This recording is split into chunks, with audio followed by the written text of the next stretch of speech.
Hello and welcome back to the channel. Today we're back with another movie review, and today we are talking about Crazy Rich Asians. I read the book for this very recently and very much loved it, so I was excited to see the movie. I went in dark. I had no idea what was going to happen, but if you haven't heard of this movie, the concept is Constance Wu, who plays Rachel Chu, is a professor in, was it New York? I think it's New York. And she's dating a boy, and she decides to go back with said boy for a friend's wedding, back to where he's from, which is Singapore, and she finds out that he is actually part of this hugely rich family, so she is immediately thrust into this crazy culture of just like a stupid amount of wealth. This is pretty much a traditional rom-com, just with a complete Asian American cast, and it is set in Singapore instead of like America, but it does play out with the main plot beats of a rom-com. With that being said, I thought the plot was really good. They did change a few things from the book, but I think that they were fine changes for the movie. I didn't have any major problems with any of them. Obviously, I'm not part of Asian culture, but from what I understand, I felt like they did a good job of having those traditional rom-com elements while still having a lot of the story beats be things that are pretty prevalent in Asian culture and Asian families. Yeah, I've seen a lot of reactions from people who are of Asian culture saying that they saw a lot of themselves in this film and that it was very authentic in a lot of parts because of that. And that's the thing, because I think this film deals with like family a lot, and a lot of that stuff gets tied up in the romance, which I think brings a little more depth to this plot that I do think sometimes, though, it does feel like very much the traditional rom-com. So let's talk about our protagonist. It's Rachel Chu. She is played by Constance Wu, like I had said before, and she does a really good job in this. She's hilarious. I had never seen her in anything before, and she's a gem.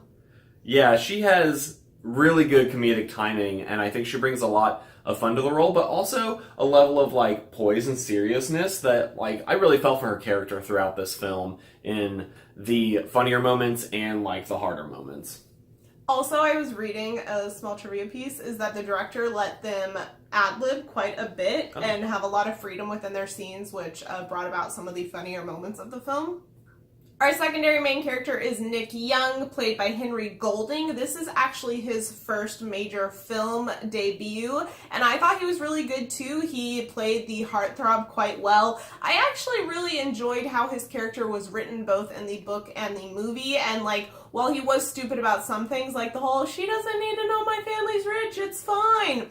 Around other things, he was actually very empathetic and understanding when she brought issues to the forefront. Like, I didn't feel like they had a lot of stupid relationship issues throughout this film, which was really refreshing for a rom-com, that it's not just, look, someone's being stupid and causing issues. It actually was, like, much deeper rooted, like, problems that came about. And yeah, some of it was misunderstanding, but it never felt like it was just because the typical, like, dude made a mistake narrative. That's true. I didn't realize that until just now, but yeah, a lot of rom-coms tend to depend on like the dude or just some crazy situation out of their control happening that would be solved if they just had a conversation. Whereas the problem that this couple struggles with in this movie is a little bit more difficult and nuanced, like just talking about it doesn't really fix it.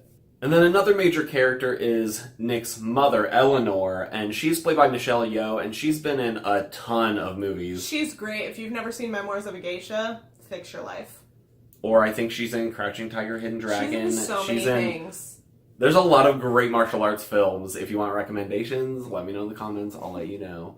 But she does really good in this. I think she just plays that poised, matriarchal, in control character so well. So she just exudes like power in scenes, and she does a really good job in this movie. I think that casting was like a perfect choice. Also, another fun fact, she actually donated quite a bit of her own personal jewelry collection for this film for some of the like higher end like stuff. Wow. Isn't that interesting? Well, like didn't donate it, but like let them borrow it for filming purposes, which I thought was interesting. Because also, we'll get to this in a minute, but a lot of designers also got in on this show, which made the wardrobe fantastic. But I thought it was cool that she actually like felt so much for this film that she wanted to put a piece of herself in it and help it succeed with that. We also have my personal favorite character from the book, which was Astrid, played by Gemma Chan? I'm not sure how you pronounce it. Not sure. Gemma. She was great. She's actually been in a Doctor Who episode before. She's been in quite a few other things as well as smaller roles. But I think she was great as Astrid. You get a kind of secondary storyline with Astrid and the things she's dealing with that somewhat parallels Rachel's issues with the family and also the main character's Nick's. And she was just very fascinating, and I thought that she brought a lot of nuance to her role. Like, you could definitely see where she was struggling even when she wasn't like verbally saying that, and I think that you could just feel for her character just in her like small ways that she was acting. I thought she did a great job, and I really hope that if there's a second film that they deep dive more into her character storyline. I think the last of the major characters is Rachel's best friend, played by Aquafina, and she obviously is comedy chops. She's very funny in this film. She stole this freaking movie completely. She just plays like the quirky, weird person so well, and she does a good job in this movie, but every scene with her, you were like laughing because she was ridiculous. A lot of the ad-libbing that I was mentioning before is she played off of, and also the guy who plays her dad in the film, Ken Jeong. They apparently, because they've acted in things before together, and they played off of each other a lot on set, which brought about some really funny scenes that weren't necessarily like strictly scripted, which I thought was really good. They played really well as a father-daughter duo, and she was just absolutely delightful. Put Aquafina in everything. Thank you. I think one of the biggest things about this film, and it's something that definitely comes across in the trailers and the final entire film, is the production value. Like, this was opulent, which it needed to be to match the book. Like, it's crazy rich Asians. It's in Singapore. It is some of the richest families in Singapore, and it's centered around like a wedding of the century type deal, like basically the royalty of Singapore. And so it was absolutely insane. And I was also reading that a ton of designers wanted in on this for a lot of the more like fancy dresses and outfits and stuff for the wedding and other events that happened during the movie. So a lot of them were like just shoving collections at this movie, just hoping that they would get featured in them, which I thought was crazy. That is crazy. And it was just wild to see all of the crazy, the opulence and the wealth, and it was almost like a spectacle in and of itself before you even get to the characters. And I think that's part of the kind of the point, is you kind of feel how Rachel's character does walking, because it's so just absolutely nuts.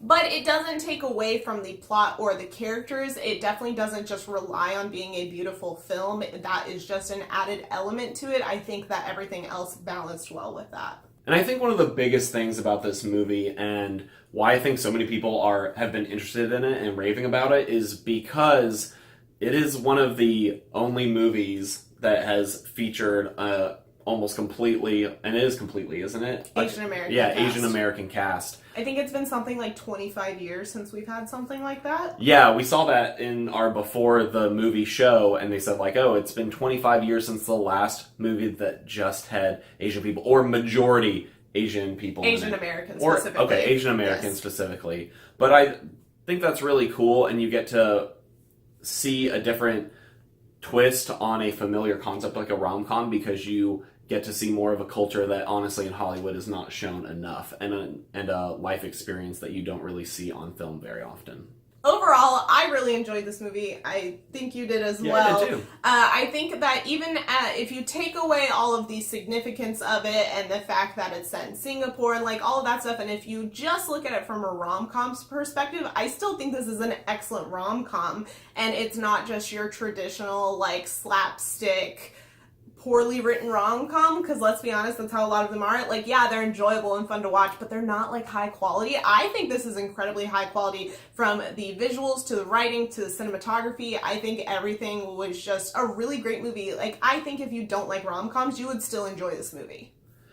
Maybe. No?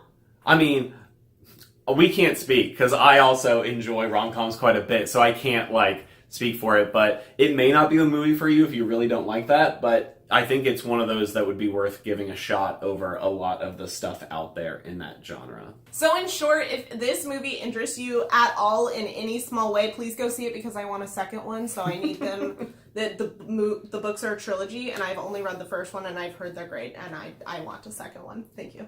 Go support it.